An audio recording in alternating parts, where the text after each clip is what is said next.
ஒரு யூடியூபர் வந்து புறத்திணை நடத்துகிறாரு.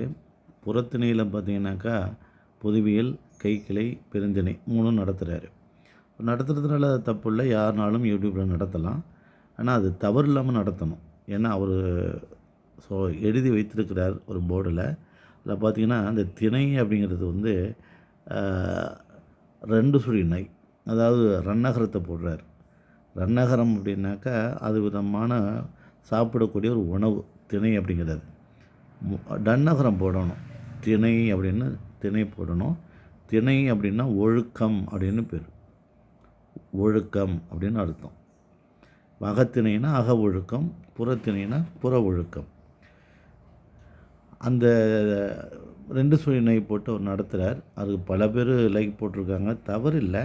ஆனால் வந்து இந்த திணைக்கு வந்து இந்த திணை வந்து கம்பு, சோளம், திணை, மாவு அதில் போகும்.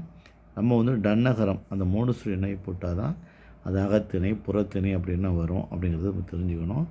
இனிமேல் வந்து அதை போன்ற யூடியூப்பில் நடத்தக்கூடிய நண்பர்கள் வந்து ரொம்ப தெளிவாக தவறு இல்லாமல் நடத்துமாறு உங்களை அன்புடன் தாழ்மையுடன் கேட்டுக்கொள்கிறேன். நன்றி, வணக்கம்.